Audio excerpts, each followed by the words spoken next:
Hello students. तो आज हम स्टार्ट करेंगे IUPAC nomenclature of compounds containing functional groups with carbon atoms. देखिए, अब तक हम सब्सटेंट्स का नोमेनक्लेचर देख चुके हैं, ऐसे फंक्शनल ग्रुप्स का भी नोमेनक्लेचर देख चुके हैं जिनमें खुद का कार्बन नहीं होता, जैसे OH alcohol, NH2 amines, SH thiols. आज हम लास्ट कैटेगरी उठा रहे हैं, इसमें हम उन कंपाउंड्स का आईयूपीएसी नेम देखेंगे, उन फंक्शनल ग्रुप्स का आईयूपीएसी नेम देखेंगे जिनमें खुद का कार्बन भी होता है, जैसे COOH कार्बोक्सिलिक एसिड ग्रुप जो होता है, कार्बोक्सिलिक ग्रुप जो होता है, CHO एल्डिहाइड होता है, राइट। बहुत सारे और भी हैं, एस्टर्स है, अमाइड्स हैं, करेक्ट, एल्डिहाइड है, कीटोन्स है। तो उन सबको अब हम यहाँ देखेंगे। तो इस सीरीज में हम सबसे पहले उठाते हैं कार्बोक्सिलिक एसिड। अब वाकिफ है, ठीक है, प्रेजेंट कैसे किया जाता है, फॉर्मूला कैसे लिखा जाता है। तो COOH, C double bond OOH, okay.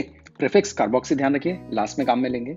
IUPAC name होता है इनके लिए एल्केनोइक एसिड। अब पहली बार मैं आपसे कह रहा हूं कि दो वर्ड्स के बीच में गैप छोड़ना है, करेक्ट। अब तक मैंने आपसे कहा था कि हमेशा सब वर्ड्स को साथ ही लिखना है, कभी गैप मत छोड़िए। सिर्फ एसिड्स और इसके डेरिवेटिव्स का जब नाम लिखते हैं तब गैप छोड़ते हैं दो वर्ड्स के बीच में। तो एल्केनोइक एसिड के बीच में गैप आएगा। एल्केनोइक एसिड, अल्कोहल के लिए एल्केनॉल, करेक्ट। थायोल्स के लिए मतलब थायोल के लिए एल्केन थायोल्स, करेक्ट। अमीन्स के लिए एल्केन अमीन्स। ऐसे ही कार्बोक्सिलिक एसिड के लिए एल्केनोइक एसिड, ओके। तो इसके दो आईयूपीएसी नेम होते हैं, एल्केनोइक एसिड और एल्केन कार्बोक्सिलिक एसिड। दोनों अलग अलग जगह पर यूज होते हैं, हम अपने मन से कहीं पे भी यूज नहीं कर सकते। कुछ कंडीशंस क्रिएट होती हैं, उन कंडीशंस में आप ये यूज करते हैं, नहीं तो इन जनरल एल्केनोइक एसिड ही यूज किया जाता है। आपने एल्केनोइक एसिड तो सुना होगा, आपने ये नहीं सुना होगा, ये अभी आपको समझ में आ जाएगा। देखिए, एल्केनोइक एसिड कब यूज करते हैं और एल्केन कार्बोक्सिलिक एसिड कब यूज करते हैं, उसके बारे में मैंने यहाँ तो लिख दिया है, लेकिन जब आप एग्जाम्पल्स देखेंगे तब आपको और अच्छे से क्लियर हो जाएगा। अभी के लिए सिर्फ इतना ध्यान रखिए कि COH मेन ग्रुप है, करेक्ट। तो लॉन्गेस्ट चेन में इसका कार्बन इंक्लूड होना ही चाहिए क्योंकि मेन फंक्शनल ग्रुप है और नंबरिंग भी यहीं से स्टार्ट होती है। तो मेन ग्रुप है, इसलिए हम इसका कार्बन इंक्लूड करते हैं लॉन्गेस्ट चेन में। लेकिन कुछ कंडीशंस अंदर ऐसी क्रिएट होंगी कि ये मेन ग्रुप होते हुए भी इसका कार्बन लॉन्गेस्ट चेन में इंक्लूड नहीं हो पाएगा, और मेन ग्रुप होते हुए भी अगर इसका कार्बन लॉन्गेस्ट चेन में इंक्लूड नहीं हो पाता तो उस कंडीशन में हम इसको एक्सक्लूडेड रखते हैं, चेन से बाहर रहता है या रिंग से बाहर रहता है, और उस वक्त हम ये वाला आईयूपीएसी नेम यूज करते हैं एल्केन कार्बोक्सिलिक एसिड। शायद मेरे बोलने से आप उतना क्लियर नहीं होंगे जितना एग्जाम्पल जब सामने आएगा आप समझ जाएंगे। फाइन। प्रायोरिटी की बात करें तो वो फंक्शनल ग्रुप्स जिनमें खुद का कार्बन होता है उनकी प्रायोरिटी सबसे ज्यादा होती है। उसके बाद वो आते हैं जिनमें खुद का कार्बन नहीं होता, और उसके बाद आते हैं डबल एंड ट्रिपल बॉन्ड, और उसके पीछे आते हैं सब्स्टिट्यूएंट्स। लास्ट में हम बिल्कुल कंप्लीट टेबल भी बनाएंगे, अभी तो इतना ही ध्यान रख लीजिए, बहुत है। नाउ रूल्स क्या है? रूल्स वही हैं जो पुराने हम अब तक देखते हैं, बस नाम के एंड में ओइक एसिड आ जाना है, करेक्ट। शुरू करते हैं, क्लियर रहेगा। देखिए, एक कार्बन का एसिड, सबसे छोटा एसिड, कॉमन नेम है formic acid. Formic word comes from Greek, it's a Greek, मतलब कम्स फ्रॉम ग्रीक वोकैबुलरी कह सकते हैं, और ये एक ग्रीक वर्ड होने की वजह से इसका जो मीनिंग है वो इंग्लिश में आता है एंट्स, रेड एंट्स जो होती है। और इसको फॉर्मिक एसिड इसलिए बोलते हैं क्योंकि जो रेड एंट्स होती है उनके लिए ग्रीक में फॉर्मिक वर्ड यूज किया जाता है, फॉर्मा या फॉर्मिक वर्ड यूज किया जाता है, उस वजह से इसको फॉर्मिक एसिड कहते हैं क्योंकि रेड एंट्स के अंदर यही वाला एसिड प्रेजेंट होता है, ओके। तो कॉमन नेम हो गया फॉर्मिक एसिड, और आईयूपीएसी नेम एल्केनोइक एसिड में फिट कीजिए तो एक कार्बन से मिथेनोइक एसिड। सिमिलरली ये दो कार्बन है, दो कार्बन से आप क्या बोलेंगे? Ethanoic acid. और ये जो कॉमन नेम है वो एसिटिक एसिड, आप अच्छे से जानते होंगे, एसिटिक एसिड, विनेगर, सिरका, ये सारी चीजें यही है, एसिटिक एसिड। चाउमिन में भी जो यूज किया जाता है वो विनेगर, वो यही है, एसिटिक एसिड ही है, एडिबल है, correct. IUPAC name ethanoic acid. इसीलिए देखिए कॉमन नेम बहुत फेमस है, तो जिनके कॉमन नेम बहुत फेमस है वो मैं लिख देता हूँ। सिमिलरली CH3, CH2, COH, तीन कार्बन का है तो प्रोपियोनिक एसिड, तो इसका कॉमन नेम है, और प्रोपेनोइक एसिड इसका आईयूपीएसी नेम है। ध्यान रखिए, नंबरिंग की जरूरत नहीं है क्योंकि रूल ही यही है कि जहां से कार्बन जुड़ा है वहीं से लॉन्गेस्ट चेन आएगी और नंबरिंग भी वहीं से होगी, तो ये रूल है। अब रूल है कि नंबरिंग वहीं से होगी तो हमेशा उसको फर्स्ट नंबर ही मिलेगा, इसलिए नेम में फर्स्ट मेंशन नहीं करना। एग्जांपल देखिए कुछ और, यहाँ देखिए, यहाँ पे अगर हम बात करें तो सबसे पहले आप ये देखिए कि COH ग्रुप ही मेन ग्रुप है इन सभी में से। अब उसके कार्बन को इंक्लूड करते हुए लॉन्गेस्ट चेन जो मैंने ली है वही आएगी। अगर आप इधर चलते हैं तो भी वही है, 1 2 3 4, इधर चलते हैं तो 1 2 3 4, एक ही बात है। अब इसके लॉन्गेस्ट चेन के बाद अगर आप नंबरिंग करें तो number 1, number 2, number 3, number 4, second position पे एक सब्स्टिट्यूएंट जुड़ा है तो पहले सब्स्टिट्यूएंट को फ्री करेंगे, तो 2 इथाइल सब्स्टिट्यूएंट फ्री। अब स्केलेटन में कितने कार्बन है? 4, तो ब्यूट, एल्केन ही है तो ब्यूटेन, और फिर नाम का एंड कैसे होता है? ओइक एसिड, तो ब्यूटेनोइक एसिड, ओके। तो वैसे हमने प्रैक्टिस कर लिया और आपको ये समझ में आ गई होगी बात। एक और क्वेश्चन करते हैं, देखिए। अब इस वाले केस को अगर हम देखें तो COH ग्रुप नजर आ गया, मेन ग्रुप यही है, उसी को लेते हुए लॉन्गेस्ट चेन भी सिलेक्ट हो गई। नंबरिंग के लिए कोई पॉइंट है ही नहीं, वहीं से ही नंबरिंग होनी है। अब आप देखिए जरा, सब्स्टिट्यूएंट देख लीजिए, एक मिथाइल भी है और एक क्लोरो भी है, तो पहले क्लोरो को फ्री करते हैं। किस पोजीशन पे? सेकंड पे, तो 2 क्लोरो। थर्ड पे कौन है? 3 मिथाइल। सब खत्म। स्केलेटन कितने का? 5 का। पेंट कह के क्यों रुक गए, क्योंकि एल्कीन भी है, किस पोजीशन पे है, फोर्थ पे, तो पेंट 4 ईन, और लास्ट में तो ओइक एसिड आता ही है, तो ये ओइक एसिड हो ही गया। इन ओइक नहीं लिख सकते, 2 वावल आ गए तो ई हटा दिया, तो इनोइक और गैप करके एसिड। करेक्ट। जो पॉइंट्स आपको ध्यान रखना है वो मैंने यहाँ पे लिख दिए। आप ये वाला फर्स्ट वाला जो पॉइंट है आप इसको देख लीजिए एक बार। देखिए इसमें क्या लिखा है, longest chain should include carbon of carboxylic group, ये हमने अप्लाई कर दिया। सेकंड वाला भी आप देख सकते हैं, ये वाला, इसमें देखिए numbering should always start from carboxylic acid group या कार्बोक्सिलिक ग्रुप, वो भी हमने ली है।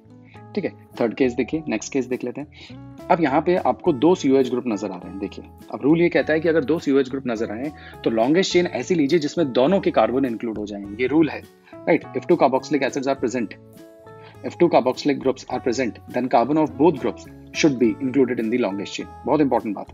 तो यही लॉन्गेस्ट चेन आएगी जिसमें दोनों के कार्बन इंक्लूड हो गए। करेक्ट। अब बात करते हैं नंबरिंग की।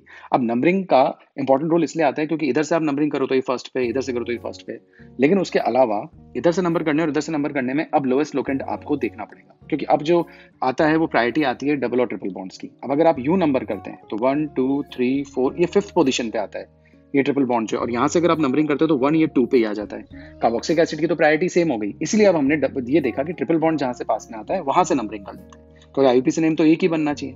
अब आप कहें कि कहीं से भी नंबर कर लो तो फिर तो 2 आईयूपीसी नेम बन जाएंगे, दैट इज रॉन्ग।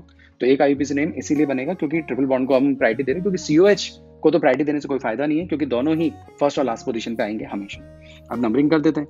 नंबरिंग अगर कर दी जाए तो 1 2 3 4 5 6 7।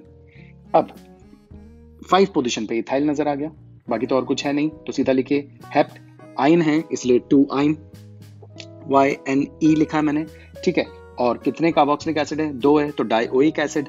अब E क्यों रहा, आप समझ गए, क्योंकि डाई वर्ड लग गया, डी आ गया, डी वॉवल नहीं है इसलिए E यहाँ पे रहेगा, तो नाम क्या बनेगा, 5 इथाइल हेप्ट कह के 2 सेकंड पोजीशन पे आइन, और कितने कार्बोक्सिलिक एसिड है, 2 है, डाइओइक एसिड। कार्बोक्सिलिक एसिड अगर जब 2 होते हैं जैसे ये दोनों हैं तो इनकी पोजीशन मेंशन करने की जरूरत नहीं है, क्योंकि अगर आपने हेप्ट बोला है तो तय है कि हेप्ट बोल के जब आप डाइओइक बोल रहे हैं तो इसका मतलब बिल्कुल क्लियर है कि एक फर्स्ट पे है और एक लास्ट पर है। करेक्ट, क्योंकि यही रूल है कि दोनों के कार्बन इंक्लूड होने चाहिए, और जब दोनों के कार्बन इंक्लूड होंगे तो लॉन्गेस्ट चेन में एक स्टार्टिंग में और एक एंड में होगा। और हेप्ट कहती है, सबको समझ आ जाना है कि एक फर्स्ट पोजीशन पर है और एक लास्ट पोजीशन पर है, मतलब बीच में 5 कार्बन है और फर्स्ट और लास्ट पर ये COH ग्रुप है। That's why carboxylic acid group की पोजीशन नहीं देते, 2 एक हो तो भी नहीं देते, 2 होते हैं तो भी नहीं देते। फाइन, तो ये नेम भी आपको क्लियर हो गया होगा। अब आते हैं नेक्स्ट केस पर। अब जो केसेस हैं वो बहुत इंपॉर्टेंट है, कॉम्पिटिटिव के हिसाब से भी बहुत इंपॉर्टेंट है। करेक्ट, देखिए अब यहाँ देखिए, अब नेक्स्ट केस को यदि आप देखें तो इस बार 3 COH ग्रुप नजर आ गए, ये बहुत इंपॉर्टेंट है। अब जब 3 COH ग्रुप आपको नजर आ रहे हैं, COH COH COH, अब रूल ये कहता है कि लॉन्गेस्ट चेन ऐसी सेलेक्ट करो जिसमें सारे कार्बन इन्वॉल्व हो जाए। अब मतलब कार्बोक्सिलिक ग्रुप के, अब कार्बोक्सिलिक ग्रुप के सारे कार्बन को अगर आप इन्वॉल्व करते हो तो लॉन्गेस्ट चेन अगर आप ये ले लेते हो तो ये तो इन्वॉल्व हो गए, ये छूट जाता है। अगर आप लॉन्गेस्ट चेन ये ले लेते हो तो ये छूट जाता है। तो ये बात तो तय है कि तीनों इन्वॉल्व नहीं हो सकते, और जब तीनों इन्वॉल्व नहीं हो सकते तो अब क्या करना होगा, अब हमें तीनों को ही छोड़ना पड़ेगा। यानी जब 3 COH ग्रुप हो तो आपको तीनों को छोड़ना पड़ेगा। अब मैं तीनों को छोड़ दूं तो जो लॉन्गेस्ट चेन इनको छोड़ने के बाद मिलती है वो मुझे 4 कार्बन की मिलती है। करेक्ट, और इस बार ये मेन ग्रुप होते हुए भी चेन का पार्ट नहीं बन पा रहे। आगे आपकी कंडीशन सामने, जो मैंने सेकंड IUPAC वाला कंडीशन आपको बोली थी कि जब अंदर आएगा तब आपको समझ में आ जाएगा। तो आपकी मजबूरी है कि आपको इन तीनों को छोड़ना पड़ेगा, और जब मैं इन तीनों को छोड़ दूंगा तो मेन ग्रुप होते हुए भी कार्बन इंक्लूड नहीं हो रहा। ऐसे केसेस में अब हम सेकंड IUPAC यूज करेंगे। अब सबसे पहले तो कितने कार्बन है, 4, और कोई सब्स्टिट्यूएंट तो है ही नहीं, मेन ग्रुप्स ही हैं सारे।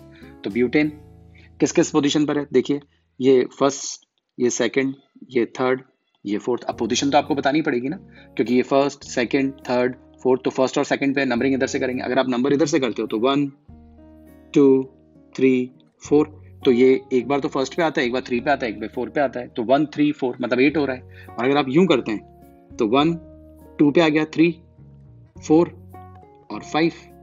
यहाँ पे देखा जाए तो 1 2 3 सॉरी 4, यहाँ पे 4, तो 4 5 6 7 ही हो रहा है। तो लोएस्ट लोकेंट तो लगाना पड़ेगा ना, क्योंकि तीनों ही COH ग्रुप है। तो नंबरिंग फिर कुछ इस तरीके से करते हैं जहां से शॉर्टेस्ट नंबर मिले, मतलब लोएस्ट लोकेंट फॉलो हो जाए। तो ये फर्स्ट पे, ये सेकंड पे, ये थर्ड पे, ये फोर्थ पे, तो 1 2 3 एंड 4 7, और उधर से कर रहे थे तो 8 आ रहा था। तो अब ये हो गई नंबरिंग। करेक्ट, नंबर कर दिया 1 2 3 4। अब नाम देते हैं ब्यूटेन, किस किस पोजीशन पे आ गए, 1 2 4 पे, कितने, 3।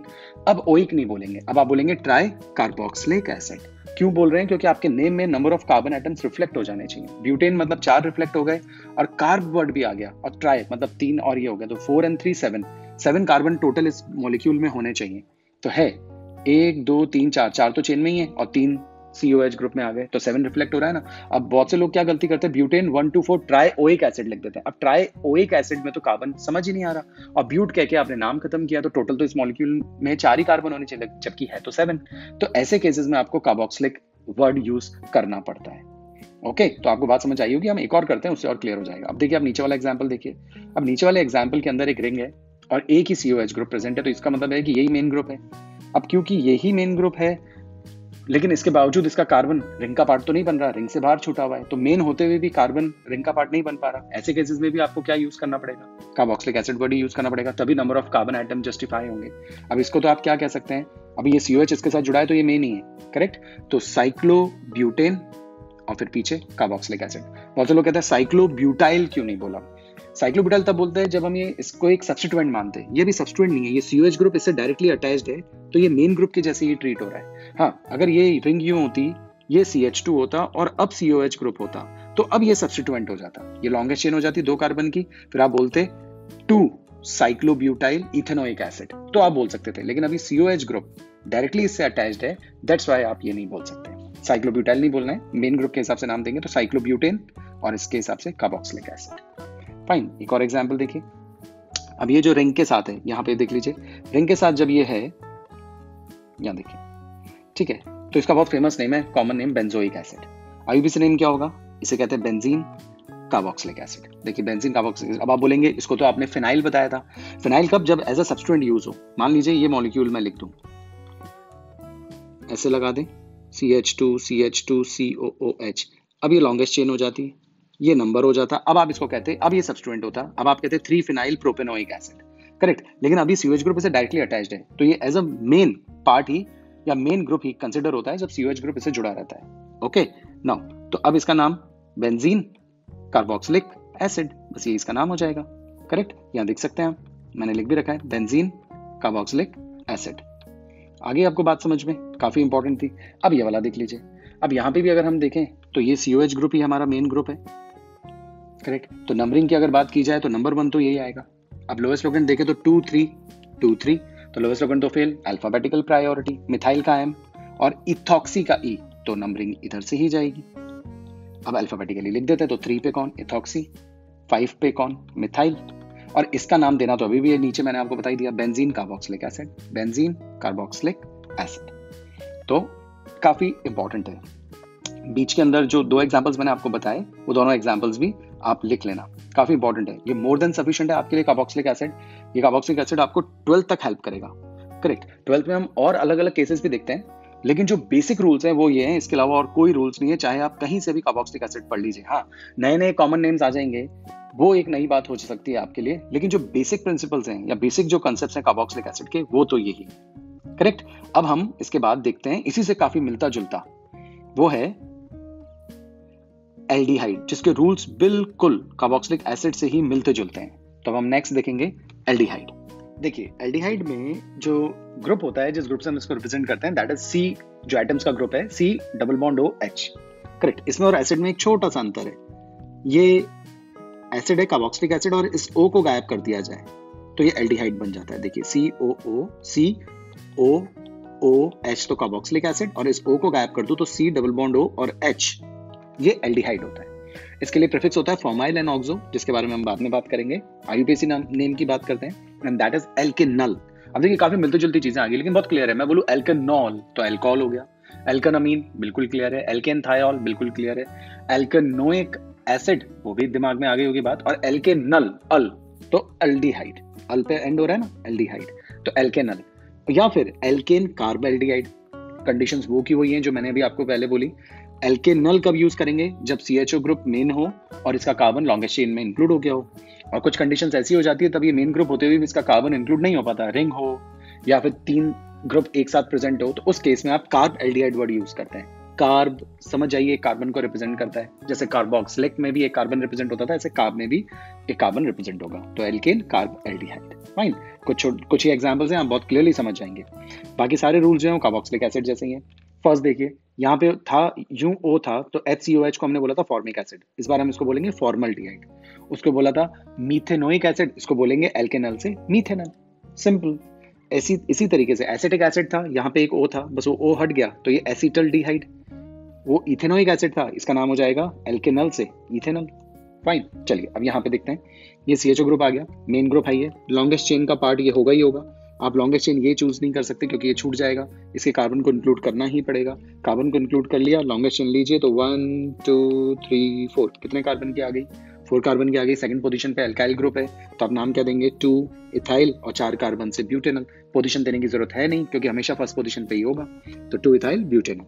सिमिलरली नेक्स्ट वाले एग्जाम्पल को देखिए, इस बार 2 CHO ग्रुप है तो वही रूल जो कार्बोक्सिलिक एसिड में था, दोनों कार्बन को आपको इंक्लूड करना होगा। दोनों कार्बन को इंक्लूड करते हुए लॉन्गेस्ट चेन अगर आप देखें तो 1 2 3 4 5 कार्बन की आ गई, तो नाम क्या बोलेंगे, और कोई सब्स्टिट्यूएंट तो है नहीं।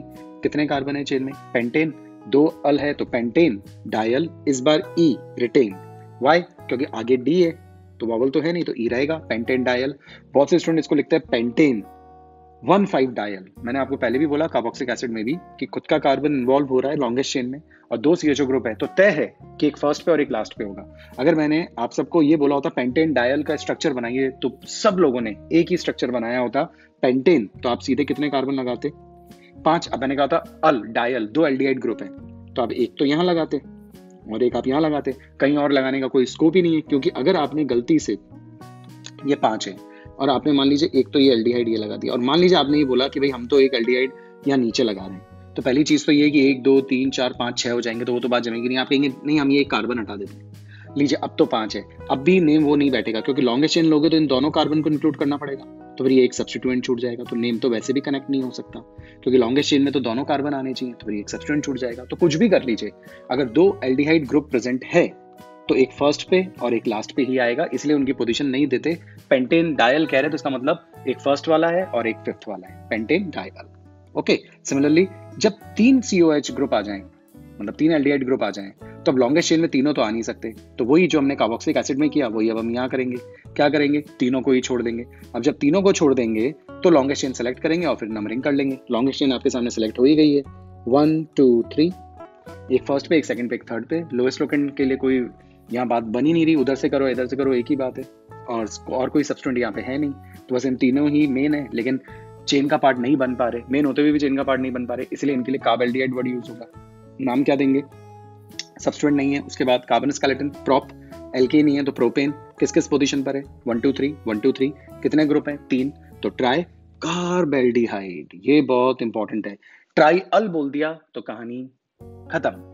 ट्रायल बोलने का मतलब क्या हुआ, प्रोपेन मतलब 3 और ट्राइल में तो कार्बन आ ही नहीं रहा, तो 3 ही कार्बन थोड़ी ना है, 6 है, तो प्रोपेन से 3 हो गए, और ट्राई मतलब 3, कार्ब एल्डिहाइड तो मतलब कार्ब एल्डिहाइड मतलब कार्बन वर्ड आ गया ना, तो 3 कार्बन इधर से और 3 इधर से, 6 जस्टिफाई हो गए। दैट्स वाई काफी इंपॉर्टेंट नेम है, ध्यान रखिएगा, कॉम्पिटिटिव में भी आ चुका है ये, तो प्रैक्टिस में रखिएगा इस बात को, ट्राई कार्ब एल्डिहाइड, ये काफी इंपॉर्टेंट बात है। ओके। अब चलिए एक और देखते हैं। अब इस वाले केस को देखिए, इस वाले केस में भी CHO मेन ग्रुप है, कोई और तो है नहीं इसके आगे। जब हम सारे फंक्शनल ग्रुप्स को मिलाएंगे तब भी आपको नई नई बातें समझ में आएगी। ठीक है, अभी के लिए तो ये मेन होते हुए भी रिंग का पार्ट नहीं बन सकता, लेकिन रिंग से डायरेक्टली तो अटैच्ड है, तो अब क्या करें, तो रिंग को नाम देंगे साइक्लोप्रोपाइल नहीं साइक्लोप्रोपेन, क्योंकि CHO डायरेक्टली अटैच्ड है, तो रिंग एक तरह से एल्डिहाइड का ही पार्ट है, इसी के लिए मेन ग्रुप के जैसे ही काम कर रहा है पूरा। अभी थोड़ी देर पहले मैंने बताया था, हाँ बीच में अगर एक कार्बन भी आ गया तो फिर ये मेन हो जाएंगे। अब नाम हो सकता है 2 साइक्लोप्रोपाइल इथेनॉल। ओके, लेकिन अभी के लिए हम इसको बोलेंगे मेन होता हुआ cyclopropane, cyclopropane carb aldehyde, cyclopropane carb aldehyde. Okay. Similarly अगर अंदर रिंग लग जाती है तो आप इसको अच्छे से जानते हैं, बेंजीन है, और CHO ग्रुप जब इसे जुड़ जाता है तो इसका एक बहुत फेमस कॉमन नेम है, आपने सुन रखा होगा, बेंजल्डिहाइड। IUPAC नेम की बात करें तो CHO इससे डायरेक्टली अटैच्ड है, और डायरेक्टली अटैच्ड है तो इसे मेन की जैसे ट्रीट करना, और मेन की जैसे जब ट्रीट करते हो तो बेंजीन ही बोलते हो, तो नाम क्या बनेगा, benzene carb aldehyde, IUPAC name, और कॉमन नेम तो बेंजल्डिहाइड है। सिमिलरली ये वही बेंजीन आ गई, 2 CHO ग्रुप जुड़े हुए, नंबरिंग कर लेते हैं, 1 2 3 4, दूसरे साइड से भी करके देखिए, लोएस्ट लोकेंट तो कहीं वर्क नहीं कर रहा, 1 2 3 4 नहीं कर रहा। हाँ, अगर मान लीजिए यहाँ पे होता तो फिर आप नंबरिंग कैसे करते, अगर यहाँ पे CHO होता तो फिर आप 1 2 ही करते। आप ऐसे नहीं करते कि यहाँ पे CHO ग्रुप है और आप यहाँ 1 2 3, ये नहीं होता, 4 5 6 ऐसे नहीं करते, लोएस्ट लोकेंट के हिसाब से शॉर्टेस्ट तो यही होता है ना 1 2, तो 1 2 होता है। लेकिन अभी जो मॉलिक्यूल मैंने आपको दिया, इस मॉलिक्यूल में तो कहीं से भी आप चलिए 1 4 ही आती है, और दोनों डायरेक्टली अटैच है, तो पहले इसका नाम लिख देते हैं बेंजीन। अब पोजीशन दे दीजिए 1 4, कितने हैं 2 हैं, तो डाई, और मेन होते हुए भी रिंग का पार्ट नहीं बने, लेकिन मेन ग्रुप तो यही है अभी इस वक्त, राइट। तो डाई कार्ब एल्डिहाइड, चेक करें कार्बन बैलेंस्ड है, बेंजीन ये बैलेंस्ड हो गए, डाई मतलब 2, कार्ब एल्डिहाइड 2 कार्बन और एक्स्ट्रा होने चाहिए रिंग के अलावा, एक कार्बन ये रहा और एक कार्बन ये रहा, तो नाम बनेगा benzene 1 4 dicarbaldehyde. Okay guys, I hope आपको कार्बोक्सिलिक एसिड और एल्डिहाइड समझ में आए होंगे। हम इन दोनों को साथ इसीलिए पढ़ते हैं क्योंकि इनके काफी रूल्स मिलते हैं, कुछ छोटी मोटी बातें हैं जो अलग है, बाकी तो आपको सारी बातें क्लियर हो गई होगी। ओके गाइस, तो अच्छे से इनके नोट्स बना लीजिएगा। नेक्स्ट हम पढ़ेंगे अमाइड्स एंड एसिड क्लोराइड्स, लेकिन तब तक के लिए आप इनको अच्छे से प्रिपेयर कर लीजिए। Okay, thank you.